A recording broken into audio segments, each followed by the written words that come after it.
Hai semuanya, Assalamualaikum, apa kabar? Semoga semua dalam keadaan sehat. Hari ini aku mau bikin kue cantik manis. Nggak hanya namanya aja yang cantik, tapi tampilannya juga cantik banget. Mau tahu gimana prosesnya? Yuk simak videonya sampai selesai. Oke, langsung aja kita mulai. Pertama-tama kita akan didihkan air. Kita nyalakan dulu kompornya ya teman-teman. Nah, untuk takaran airnya ini secukupnya saja. Kemudian masukkan 100 gram sagu mutiara. Di sini aku masukkan dalam keadaan air yang sudah mendidih. Sagu mutiara yang sudah dimasukkan ke dalam air yang mendidih ini boleh kita aduk sesekali. Jangan terlalu sering supaya nanti si sagu mutiaranya ini tidak hancur. Oke, kali ini kita akan masak sagu mutiaranya menggunakan metode 7-37. Artinya kita rebus dulu sagu mutiaranya ini selama 7 menit. Jangan lupa ditutup ya teman-teman supaya bisa lebih maksimal. Kita rebus selama 7 menit menggunakan api sedang saja. Kemudian setelah 7 menit direbus, ini kita buka tutup pancinya. Kemudian tambahkan beberapa tetes warna makanan warna merah cabai. Nah, di sini opsional. Kalau misalnya teman-teman mau di skip boleh ya. Setelah diberikan beberapa tetes pewarna makanan warna merah, ini kita aduk dulu sampai tercampur rata. Nah, setelah itu ditutup lagi pancinya, lalu matikan apinya.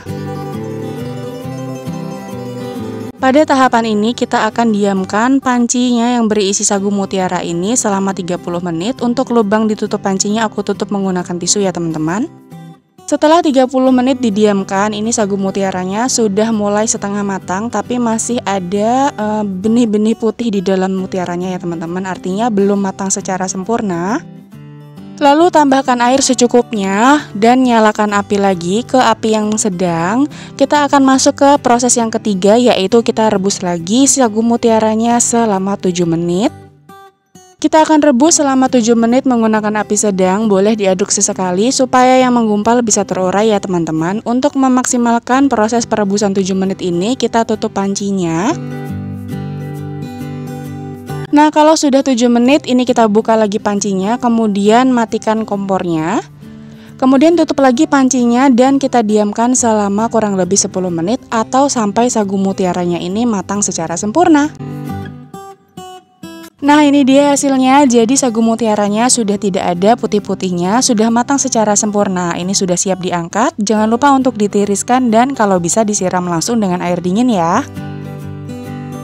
Oke, kita masuk ke tahapan selanjutnya. Di sini ada 100 gram tepung hongkue yang sudah aku masukkan ke dalam wajan anti lengket. Untuk link pembelian hongkuenya dan juga wajannya bisa teman-teman cek di description box ya. Silahkan diklik aja linknya.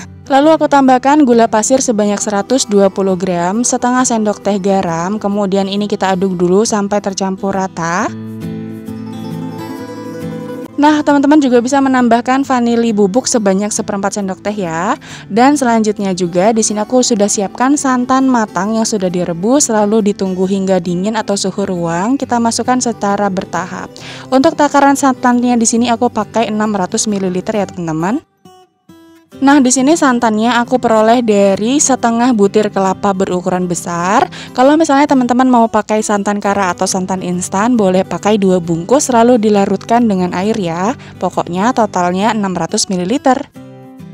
Oke, semua bahan sudah tercampur rata. Kemudian sekarang kita akan masak. Oh iya, di sini aku juga menambahkan setengah sendok teh vanila cair atau boleh di skip ya teman-teman. Kemudian ini akan kita masak menggunakan api sedang sambil terus diaduk supaya bagian bawahnya tidak hangus. Kita akan masak sampai nanti teksturnya menjadi seperti bubur sumsum atau kental seperti ini. Nah, kalau sudah mengental seperti ini, sudah meletup-letup, kemudian kita kecilkan apinya ke api yang paling kecil, seperti api yang mau padam gitu ya teman-teman. Kalau sudah mengental seperti ini, selanjutnya kita masukkan sagu mutiara yang tadi sudah ditiriskan. Kita aduk ya teman-teman, boleh pakai whisker, boleh pakai spatula. Ini kompornya masih menyala ya, hanya saja aku kecilkan apinya sampai seperti api yang mau padam. Kita aduk sampai semua mutiaranya tercampur rata dengan tepungnya, dan kalau sudah boleh kita angkat. Jangan lupa untuk matikan kompornya. Oke, langsung saja kita tuang ke dalam cetakan. Untuk cetakannya ini bebas ya teman-teman, mau pakai yang bentuknya seperti apa itu terserah teman-teman. Kemudian dalam proses ini teman-teman harus benar-benar bergerak cepat, karena kalau misalnya si adonannya sudah set itu akan sangat susah untuk dimasukkan ke dalam cetakan. Diisi hingga penuh, dan ini untuk cetakannya tidak aku oles dengan apa-apa ya. Jadi tidak dioles dengan minyak, tidak dioles dengan margarin, atau juga tidak dioles dengan air. Kita masukkan semua adonan secara cepat ke dalam cetakan. Boleh dihentakkan beberapa kali supaya bagian bawahnya bisa terisi penuh dan juga rapi ya di bagian bawahnya. Lakukan hal yang sama sampai semuanya selesai. Oh iya, buat teman-teman yang baru aja mampir ke channel YouTube aku, boleh dong subscribe-nya dan juga nyalakan lonceng notifikasinya supaya tidak ketinggalan video-video terbaru dari aku lainnya. Terima kasih. Nah oke, ini semua cetakannya sudah terisi penuh dengan adonannya. Selanjutnya kita akan diamkan hingga adonannya ini set ya teman-teman.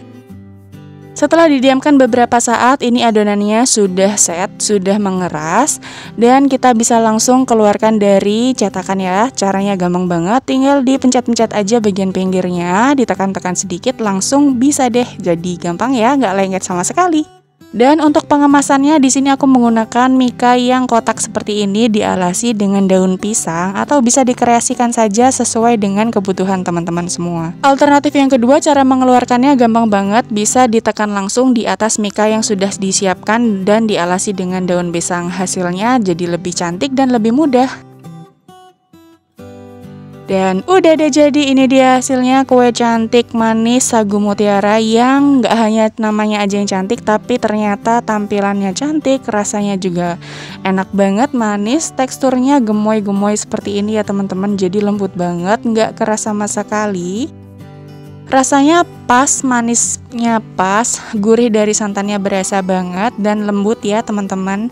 Untuk satu resep ini aku mendapatkan hasil sebanyak 25 pieces. Cukup banyak ya, padahal modalnya hanya sedikit sekali. Dan kalau misalnya teman-teman mau dijadikan ide jualan, bisa dikemas dengan mika kotak seperti ini. Boleh dikemas dengan plastik atau juga dengan mika yang bulat ya teman-teman. Disesuaikan saja dengan kebutuhan.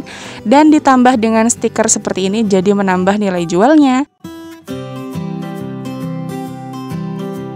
Resep ini cocok dan recommended banget untuk teman-teman jadikan ide jualan, isian snack box, ataupun hanya sekedar untuk makan bersama keluarga. Oke, sekian dulu video kali ini. Semoga resep yang aku bagikan bisa bermanfaat ya teman-teman. Terima kasih sudah nonton videoku sampai akhir. Wassalamualaikum, bye. Jangan lupa like, share, dan subscribe.